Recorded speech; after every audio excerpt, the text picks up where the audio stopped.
Eu te convido neste momento a abrir a tua Bíblia no livro dos Atos dos Apóstolos, um texto bastante conhecido, capítulo 1 de Atos.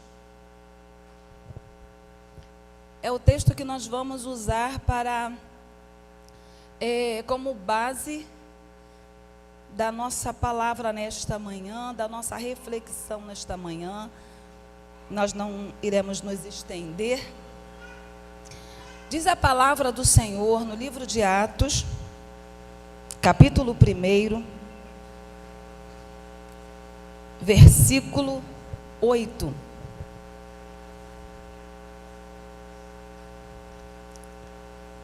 Mas recebereis a virtude do Espírito Santo, que há de vir sobre vós, e ser-me-eis testemunhas, tanto em Jerusalém como em toda a Judeia e Samaria, e até aos confins da terra.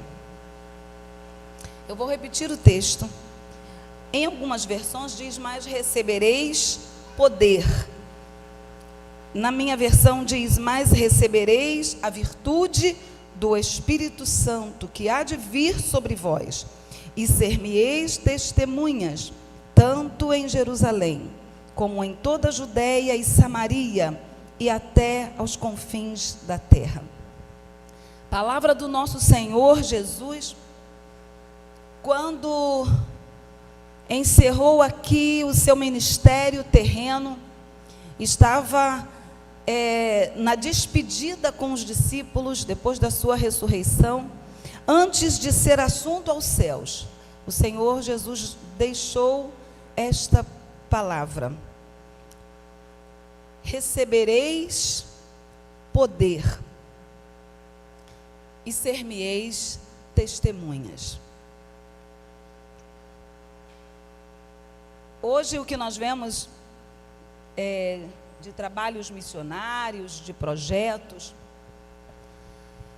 em que as igrejas se preparam para dar continuidade ao trabalho que foi iniciado pelos discípulos, primeiramente por Jesus, depois pelos discípulos, e hoje nós como igreja continuamos nesta empreitada, trabalhando para o Senhor, e evangelizando e pregando e levando o nome do Senhor a outros, a diversas pessoas, a diversas nações.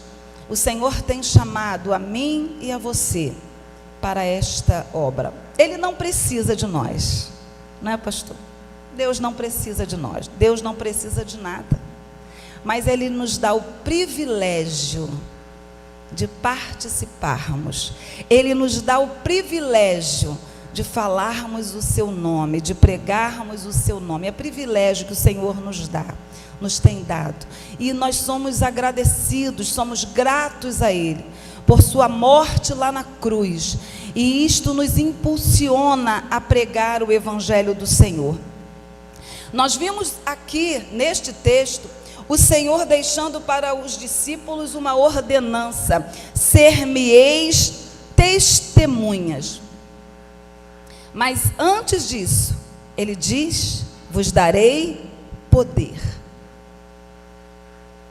É como alguém que diz assim: eu vou te capacitar, eu vou te preparar, vocês vão receber algo sobrenatural, porque o homem, a nossa natureza, o homem carnal, ele jamais teria condições de fazer, de pregar, de dar continuidade à obra de Jesus. Ele precisava de algo maior, algo sobrenatural. Então Jesus disse assim: recebereis poder.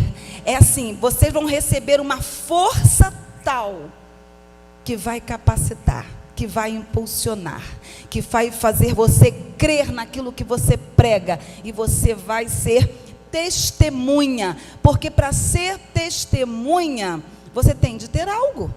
Como você vai testemunhar algo que você não conhece? Testemunha, esse termo testemunha, ele já quer dizer isso, que você vai falar de algo que você viu, de algo que você provou, não é? o apóstolo Pedro, se não me falha a memória, chega a dizer: nós testemunhamos a sua morte e a sua ressurreição. Então só pode falar de algo quem sabe, quem entende, quem acredita, quem confia naquilo que vai dizer. Então ele disse: ser-me-eis testemunhas. Mas antes disso, ele dá o combustível necessário, ele dá a capacitação, ele prepara. E assim ele tem feito na vida de cada um de nós. O Senhor nos chama para ser testemunhas, testemunhas do seu amor, do seu poder, da sua graça, da salvação, das boas novas, testemunha do seu nome. E nós só podemos fazer isso quando recebemos o poder do Espírito Santo. Há algumas pessoas que acham que receber o poder do Espírito Santo é apenas viver reunidos, né? Saltando, pulando, se alegrando, adorando. É bom, é bom. Mas quando Jesus disse: recebereis poder, ele tinha um propósito: e ser-me-eis testemunhas. O poder seria para testemunhar, para ser usado, para sair de onde eles estavam e ir em busca de outros, influenciar a outros. E testemunha, no grego, significa mártir. Mártir quer dizer aquele que está disposto até a morrer pela causa que defende. Olha a importância de ser testemunha, o peso que é ser testemunha de Jesus, o peso que é falar do amor de Jesus a todas as gentes. E foi para isso que Jesus nos chamou: ide por todo mundo, pregai o meu evangelho a toda criatura. Mas antes disso, vocês vão receber poder, porque sozinhos vocês não vão conseguir. Vocês vão precisar do Espírito Santo. Vocês vão precisar dessa força. Vocês vão precisar da virtude do Espírito sobre a vida de vocês. Aí ele diz assim: olha, vocês vão ser testemunhas, tanto em Jerusalém, onde eles estavam em Jerusalém, como em toda Judeia e Samaria. Judeia era onde estava situada Jerusalém. Jerusalém estava na Judéia. Então, Judéia era toda uma província, era algo maior, não era só ali. Jerusalém pode ser até a tua casa, Jerusalém pode ser a tua família, a tua cidade, o teu bairro, a tua vizinhança, o teu condomínio, sabe? É onde você está, o teu trabalho, a tua faculdade, o teu vizinho do lado, pode ser a tua Jerusalém. E ele diz: em Jerusalém, ser-me-eis testemunhas, tanto em Jerusalém, onde você está, como em toda a Judéia, ou seja, onde está situada a tua cidade, né, o teu estado. Aí eu entendo Judéia como algo maior. Eu posso evangelizar, eu posso testemunhar aonde eu estou, mas eu posso também testemunhar na minha cidade, no meu estado, no meu país. Aí o que eu acho interessante é que Jesus diz assim: olha, em toda Judeia e Samaria. Ele pega uma outra parte que também está bem próximo, que de Judeia para Samaria, mais ou menos seria cerca de 50, no máximo 50 quilômetros. Mas ele ressalta Samaria. Por que Samaria? Porque Jesus tinha algo especial com aquele povo de Samaria. Porque Samaria era um povo que também fazia parte da nação de Israel. E Jesus se preocupava com Samaria. Se nós voltarmos lá atrás na história, vamos ver que após a morte do rei Salomão, Israel se dividiu em Reino do Norte, que era a capital Samaria, e Reino do Sul, que era a capital Jerusalém. E se tornaram separadas, individualistas. E começaram a pecar contra o Senhor, o Reino do Norte, muito mais do que o Reino do Sul. E o castigo de Deus veio quando a Síria invadiu Samaria. E ali, aqueles israelitas, aquele povo que era do Senhor, começou a se misturar com estrangeiros. E foi crescendo no meio do povo, no meio deles, o povo misturado, um povo mestiço, e ali abraçando idolatria, abraçando deuses que não eram Deus, o Deus verdadeiro. E foi crescendo aquele povo que os hebreus, os israelitas foram chamando de samaritanos. Então, os outros do outro reino não se davam com eles. A adoração era diferente, era um monte de vizinho. Quando os outros judeus adoravam o Senhor em Jerusalém. Mas nos dias de Jesus, nós vimos Jesus se preocupando com este povo, com os samaritanos. Jesus, em certa viagem, quando ia de um lugar para outro, ele disse que era necessário passar por Samaria. Lá ele encontra uma moça no poço e fala do seu grande amor para ela. Aquela mulher se torna uma missionária em Samaria. Nós vimos Jesus curando 10 leprosos. No meio daqueles 10 leprosos, volta um e agradece. Aquele um era samaritano. Jesus conta aos seus discípulos parábola. E no meio da parábola que ele conta, ele diz que um samaritano socorreu e foi bom. Jesus, em certa ocasião, passa por uma aldeia de samaritanos, não é bem recebido, e 2 dos seus apóstolos chegam para ele e falam: Senhor, deixa a gente orar e pedir, mandar fogo do céu para consumir. E Jesus disse: não, eu não vim para destruir. O Filho do Homem não veio para destruir, mas veio para salvar. Jesus sempre teve uma preocupação com os samaritanos. E na hora dele partir, dele subir ao céu, ele disse: ser-me-eis testemunhas, tanto em Jerusalém, como em toda a Judeia e Samaria. Hoje eu entendo que Samaria, sabe quem é Samaria para nós hoje? É o povo que se fecha para o Evangelho. É o povo que não quer ouvir. É o povo que está à margem da sociedade. É aquele que você acha que não tem mais jeito, mas é necessário. E Jesus diz assim: olha, em toda a Judeia e Samaria. Na tua nação, mas também aqueles que não querem ouvir, aqueles que estão distanciados, aquele que a sociedade acha que já se perdeu, não tem mais jeito. Mas o Senhor faz questão que passe lá por Samaria e resgate também, porque eles são do Senhor, porque o Senhor Jesus morreu por eles, porque o Senhor Jesus os ama.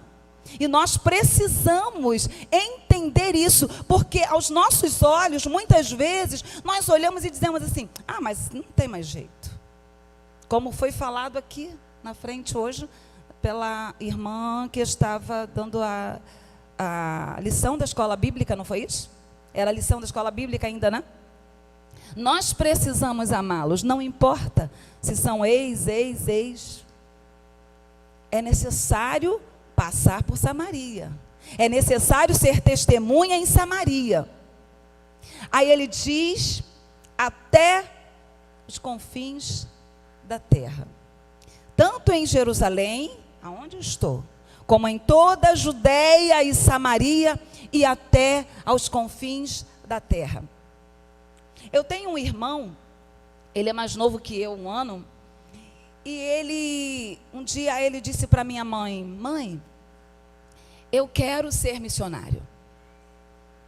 E fez um curso de missões, foi para a escola de missões, fez todo o preparatório, e quando ele voltou do preparatório, ele disse: mãe, eu quero ir para a África. Eu vou para a África, mas eu preciso da bênção da senhora. E sabe o que ela disse? Ela disse assim: mas o Brasil é tão grande, por que você não faz missões por aqui mesmo? A gente tem tantos lugares aqui para fazer missões. Ele falou, mãe, mas meu coração, meu chamado, mãe, é para a África. Ela relutou um pouco e depois ela abençoou. Ela disse, já que não tem jeito. Mas nós pensamos assim. Nós pensamos assim.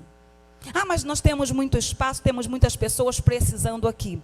Mas existem pessoas que são chamadas especificamente para determinados lugares. Por isso Jesus disse, até aos confins da terra. Isso quer dizer por todo mundo. Porque o evangelho do Senhor precisa ser pregado. Então eu entendo que Jerusalém, para os discípulos, era ali onde eles estavam.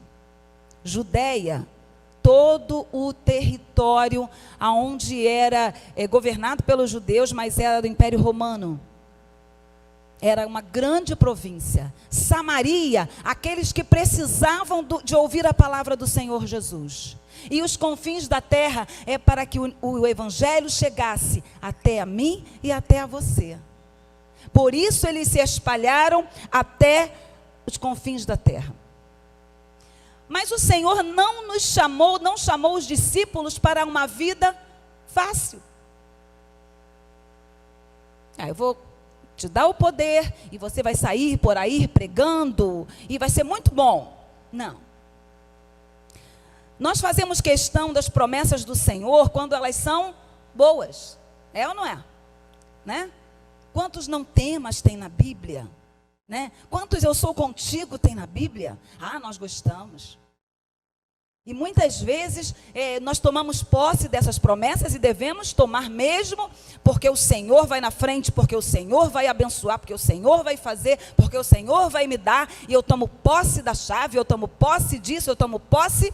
Mas Jesus disse assim, no mundo tereis aflições. Algum dia você já acordou e falou, Senhor, a minha aflição de hoje, qual é? Eu quero saber, né? Porque é promessa. Jesus disse que nós teremos aflições. Você já chegou no final do dia e falou, Senhor, não tive aflição hoje, o que aconteceu? Eu preciso da minha aflição. É promessa do Senhor. Jesus disse que no mundo tereis aflições. Há alguém que completa até esse versículo, mas não está escrito na minha, acredito que na tua também, que Jesus disse, eu venci e vós vencereis. Não, Jesus disse, eu venci. Nós precisamos fazer por onde vencer. Nós precisamos correr e buscar a nossa vitória. Mas Jesus disse assim, olha, antes de todas essas coisas, lançarão mão de vós e vos perseguirão, entregando-vos às sinagogas e às prisões e conduzindo-vos à presença de reis e presidentes por amor do meu nome. Até pelos seus pais e irmãos e parentes e amigos sereis entregues. E matarão alguns de vós. E de todos sereis odiados por causa do meu nome. Está lá em Lucas 21. Jesus deu facilidade? Não. Jesus disse que seria tranquilo? Não. Eles seriam perseguidos. Eles seriam humilhados. Alguns seriam mortos, como muitos foram mortos. E nós hoje? Como é que nós desenvolvemos esta tarefa de testemunhar o nome do Senhor? Quando o mundo está de cabeça para baixo, os valores foram invertidos. Qual é o meu posicionamento hoje? Nós temos recebido do Senhor poder, virtude do Espírito Santo. E o que é que nós temos feito com este poder que recebemos? Então, hoje, a reflexão que eu trago, a palavra que eu trago do Senhor para a minha vida e para a tua vida é que nós precisamos fazer mais. Aconteceu um episódio que comigo da última vez que nós participamos de um projeto missionário. Foram 3 anos que nós participamos do projeto antes da pandemia, 2018, 2019 e 2020, no mês de março, de 15 de março a 31, nós estávamos em projeto missionário nesses 3 anos. Eu sou de uma família grande, uma família de pessoas que são envolvidas em missões, que gostam de fazer missões. Meu pai, ele tinha a 2ª série primária, mas meu pai foi um grande evangelizador, um grande evangelista. Meu pai fez missões ali em Minas Gerais, a serviço da nossa igreja, que na época era aqui a Assembleia de Deus do Rocha. Meu pai, por um ano, esteve lá em Minas pregando, e assim, direto, e depois esteve por várias vezes em outras cidades de Minas, evangelizando, pregando a palavra do Senhor. E abrindo frentes de trabalhos. Eu cresci vendo meu pai fazer isso. Ele me dava a mão e falava para minha mãe: arruma Marta que ela vai comigo. E ele me levava. Eu cresci vendo meu pai pregar a palavra do Senhor. Assim, hoje na nossa casa temos pastores, temos evangelistas, pessoas que fazem a obra do Senhor. Mas não é fácil. Não é fácil. E eu vi uma cena que me chocou, que me chamou a atenção. No ano de 2020, nós estávamos num determinado país, onde o evangelho, ele é pregado, mas de forma bem sutil e meio que escondida, porque é uma igreja sofredora. Eu acho que já esteve aqui a irmã Nilma, a missionária Nilma. Ah, vem domingo? Então, a missionária Nilma é a nossa líder de missões e uma grande serva do Senhor.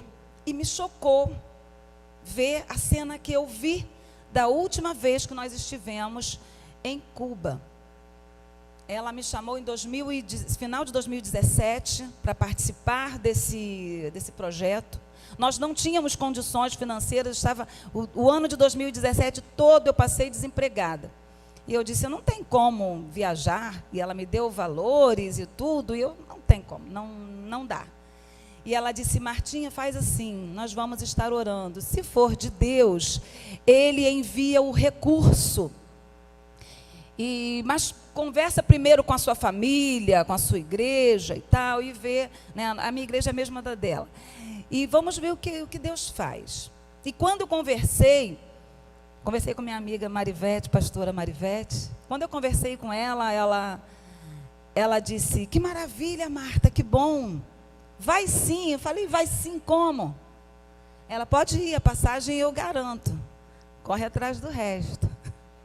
E ela me deu a passagem. Foi a primeira pessoa que me impulsionou a participar desse projeto missionário. E dali, conversando com o meu irmão, esse meu irmão, ele já morou na África por 5 anos, fazendo missões. E ele disse: Marta, a gente vai te ajudar, a gente faz almoço, vai angariar fundos e tal, e a gente vai conseguir. E nós conseguimos sim. Em 2018 fui pela primeira vez. Pasmem vocês, eu estava desempregada em 2017.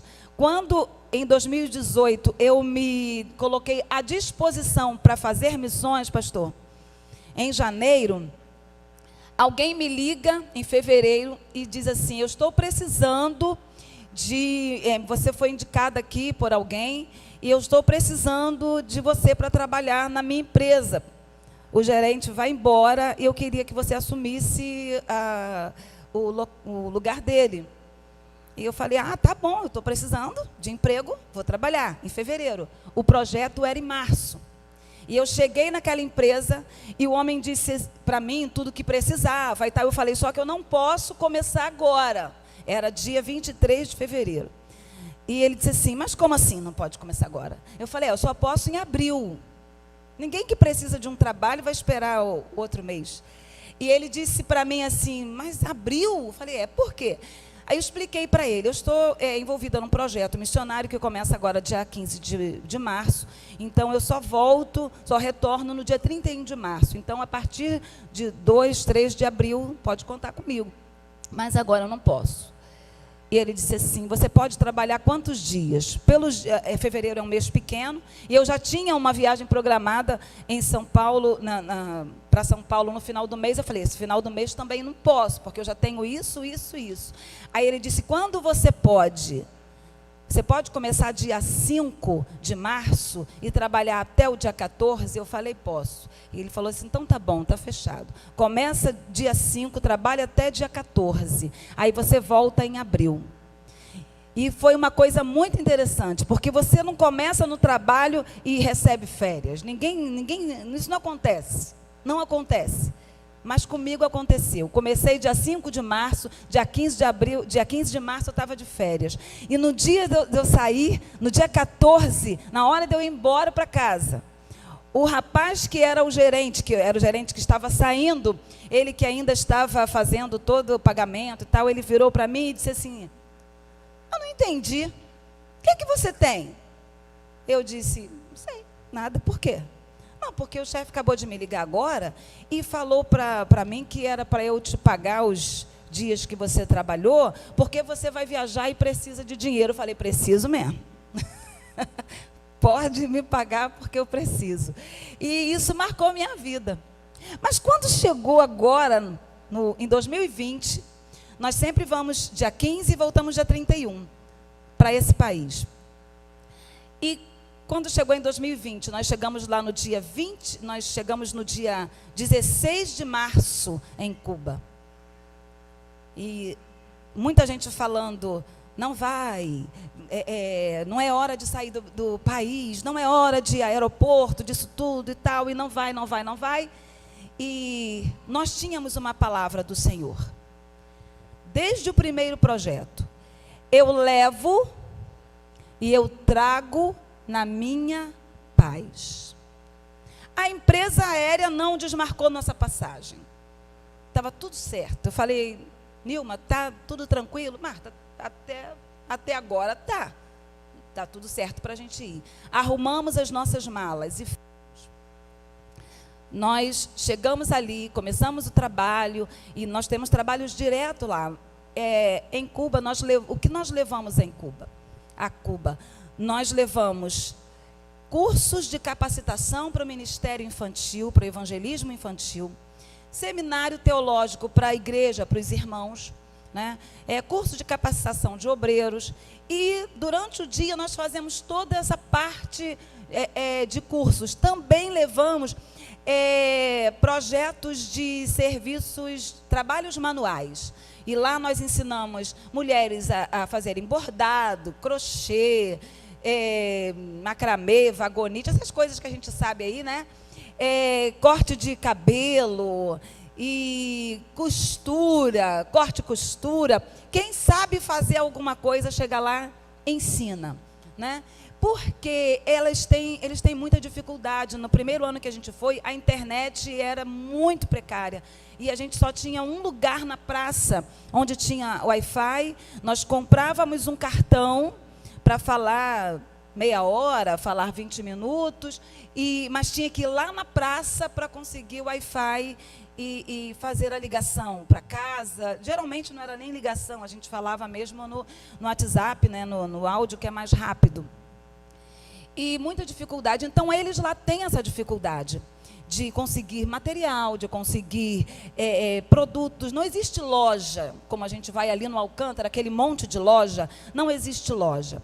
É muita escassez. Nós levamos muito produtos de higiene pessoal, nós levamos muito material para serem doados lá.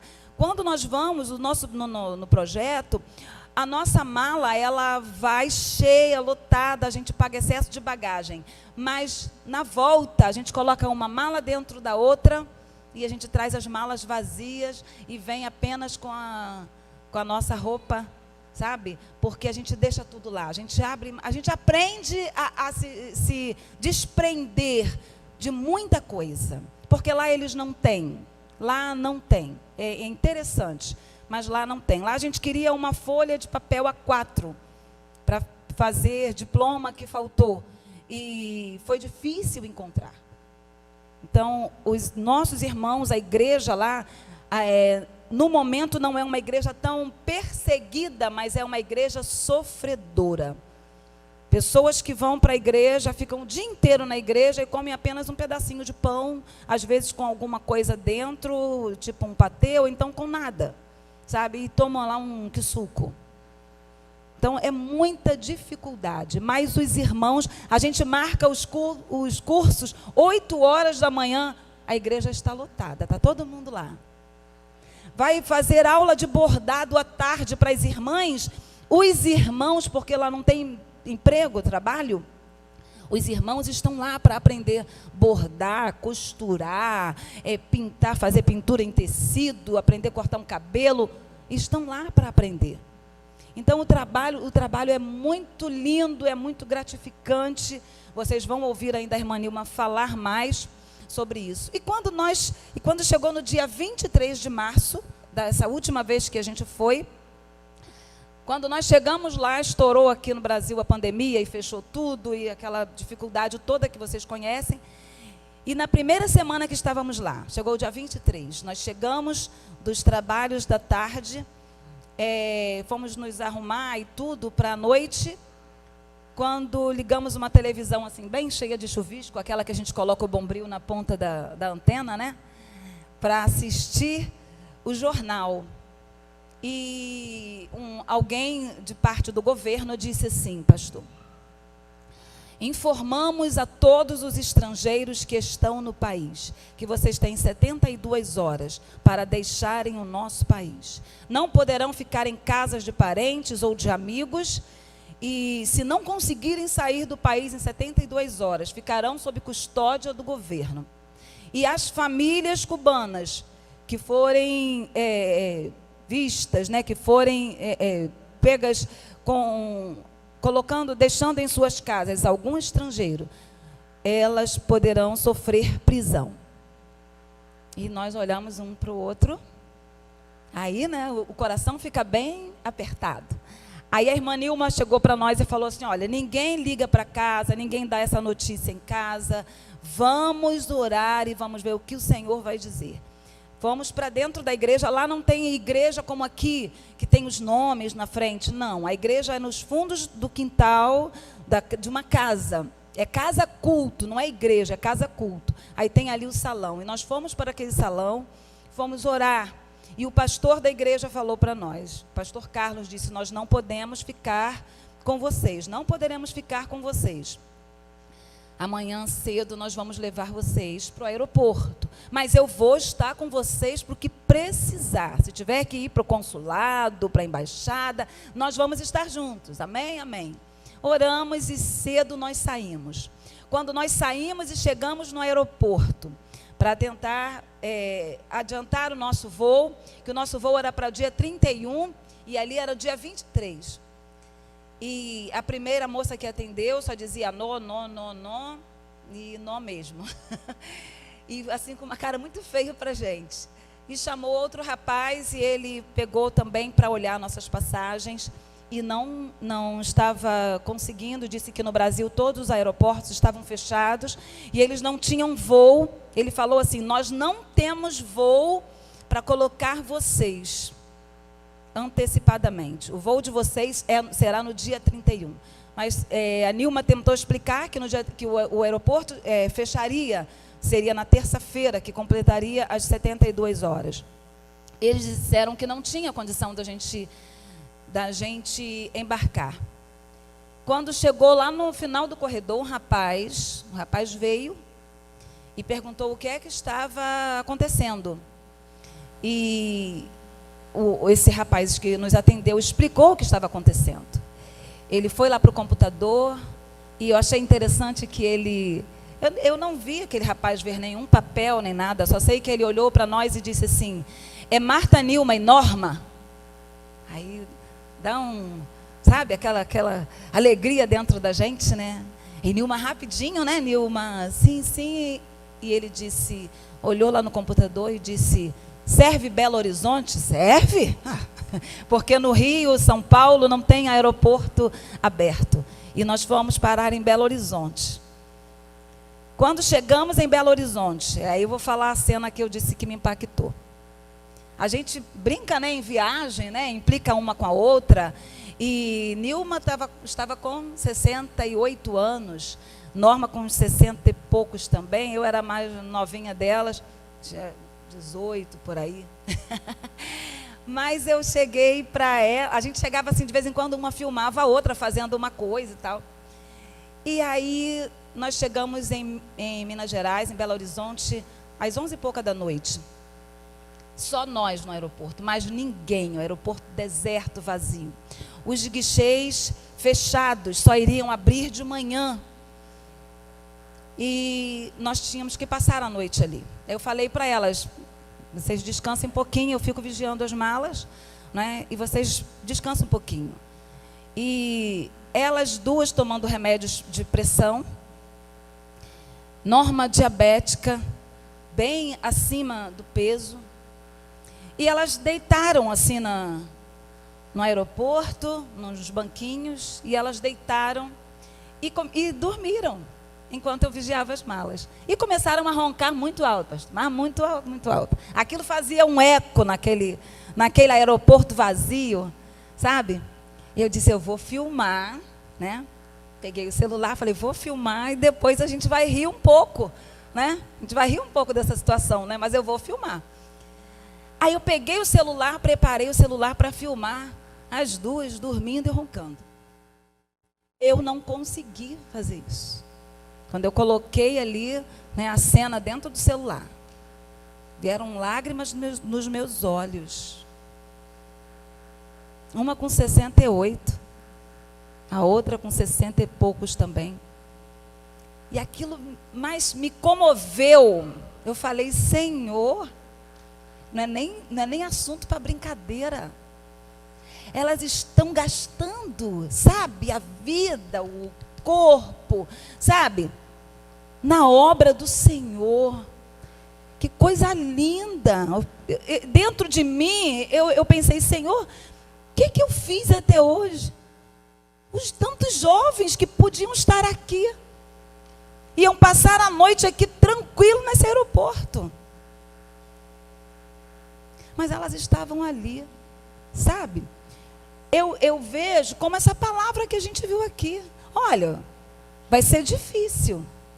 Vocês vão passar dificuldades, escassez, perseguições, humilhações, por causa do meu nome. E eu pedi perdão ao Senhor, falei, não tem nem coragem de brincar com isso, fazer um vídeo para depois estar rindo, não. Isso não é nem motivo de riso. Aí, interessante, nós passamos aquela noite, quando chegou de manhã que o guichê abriu, eu corri no guichê e falei com a moça, eu falei, eu estou com 2 pessoas de idade, eu preciso de um avião para ir embora para o Rio. Ela disse, no Rio está tudo fechado, o aeroporto do Rio está fechado. Aí conseguimos ligar, né, para o meu filho, para pessoas no Rio, para buscar a gente no aeroporto, a ponte está fechada, não tem como pegar vocês. Aí, interessante, nós conseguimos o voo para o Rio, para meio-dia, ainda ficamos um pouco mais lá. E quando recebi no meu celular uma foto da ponte fechada, eu queria trazer, mas não trouxe. O carro da polícia fechando a ponte e a ponte fechada. Essa foi a foto que eu recebi do meu filho. Mas quando nós chegamos no aeroporto, no Rio, e a porta se abriu, a primeira pessoa, quer dizer, a única que estava ali esperando a gente, era o meu filho. Aí eu falei, estava fechado, como é que você está aqui? Porque ele disse que não tinha como chegar lá para pegar a gente. E ele virou para a irmã Nilma e disse assim, tia, quero andar com a senhora, hein? Sabe por quê? Eu tirei essa foto aqui para mostrar, foi a minha chegada lá no Rio, na ponte. Mas abriram a ponte para eu passar, para pegar vocês. Passei sozinho na ponte. Isso é para a glória de Deus. Eu estou contando isso para a glória de Deus. Sabe por quê? Existia uma palavra do Senhor para a nossa vida. Eu levo e trago na minha paz. Eu quero convidar você a tomar posse dessa palavra. Sabe por quê? Muitas vezes colocamos muitas dificuldades para fazer a obra do Senhor. Ah, os filhos são pequenos. Ah, eu moro longe. Ah, isso, ah, aquilo. Ah, não posso. Podemos sim. Deus nos dá recursos, Deus abre mar, Deus abre o caminho. Se for para o nome do Senhor ser glorificado, o Senhor vai fazer. E Ele nos dá esse privilégio, para mim e para você, de participar dessa bênção, de contar milagres. Milagres, dessa última vez, o Senhor curou um moço, assim, aos nossos olhos. Um homem que estava agachado, que não tinha posição para ficar, nem deitado, nem sentado, nem em pé. Ele estava agachado. O Senhor curou ele aos nossos olhos, assim. Olha. Após a oração, aquele homem se levantou e entrou para a sua casa. E nós vimos isso. Então, o Senhor, Ele faz proezas, faz milagres, quando nós nos disponibilizamos a fazer. Muito lindo o trabalho que a igreja tem feito. Eu quero parabenizar o pastor, parabenizar a igreja por esse trabalho de missões, por esse envolvimento, sabe, das classes de escola dominical, até os pequenos, as crianças participarem. Eu era criança também na igreja quando a gente cantava, posso ser um missionáriozinho, a falar de Cristo ao companheirinho. Nós crescemos com essa palavra, que eu posso ser, as crianças também podem ser, podem fazer, podem louvar o nome do Senhor, podem entregar um folheto. Os países, os confins da terra precisam de nós, assim como Jerusalém, Judéia, Samaria precisam de nós, os confins da terra precisam também. Nós temos um vídeo para passar, bem pequenininho, de 2 minutos, eu sei que já extrapolei meu horário, mas antes eu queria mostrar, eu trouxe que eu preciso de 2 voluntários ou voluntárias que venham aqui na frente. Eu trouxe como é a corda de estender roupa, não é? No caso seria o varal, eles não têm varal, é a corda para estender roupa. Eu trouxe como é feito. Diga para a igreja que material é esse. Pode ser aí na frente, ou pode ser aqui em cima, tanto faz. Pode ser aqui em cima. Nós vamos estender uma roupa aqui. Diga para a igreja que material é esse, vê se você sabe. Acho que ele não vai conhecer porque não é do tempo dele. Estica cada um em cada ponta. Aí vai para lá, um para lá e um para cá. Eu não sei se eles vão conhecer esse material. Você conhece esse material? Ela disse que é plástico. Não é plástico. Vai, pode esticar. Estica e assim no alto, como se fosse para estender roupa. Firme. Isso. Pode ser assim. Pode ser aqui, ó. Pode ficar aqui, ó, para ficar mais perto dele. Pastor, o senhor conhece esse material? Vê se o senhor sabe que material é esse.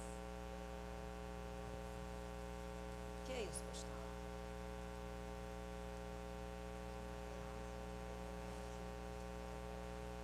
Não é sacola plástica não, quer dar uma olhadinha, ver qual o material é? Aí assim, eles estendem a roupa, né? Lá não precisa de pregador, tá? Vou colocar aqui.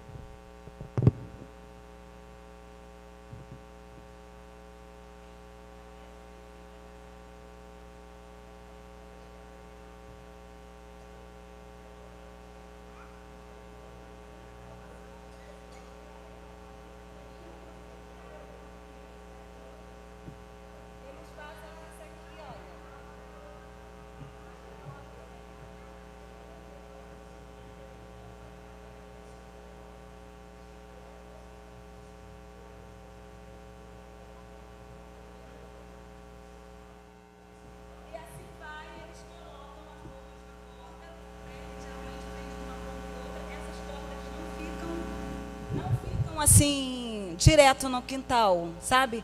Na hora que eles lavam a roupa, vão lá e colocam. E esse material, com o tempo, fica clarinho, fica tipo tecido cru, né? Assim, fica clarinho com o sol que bate, também com a água, né? A roupa está aqui molhada. E eles penduram as roupas assim. Eu fiquei, quando eu cheguei lá que vi esse material, isso aqui é sucata. Isso aqui, esse material, você vai ver aqui, né? Isso aqui é sucata daquelas fitas, cassete, VHS, torcida, tá?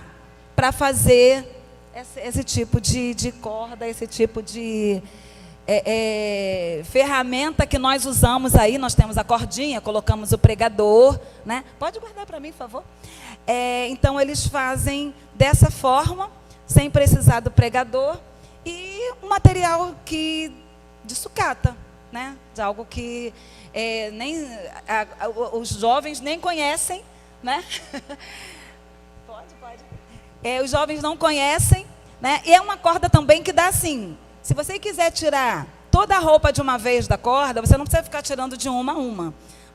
A roupa está seca, você tirou lá, enrolou com toda a roupa, leva, e dentro de casa você tira tudinho. Eu achei muito interessante lá, eu tenho que levar uma dessa, tenho que mostrar isso, muito bacana. Eu vou concluir com o vídeo, vou pedir o Vitor, tá? Desde já quero agradecer, obrigada Karine, obrigada pastor, obrigada igreja, tá? Obrigada minha amiga irmã Marivete, pastora Marivete, e que o Senhor abençoe a vida de cada um de vocês. Amém?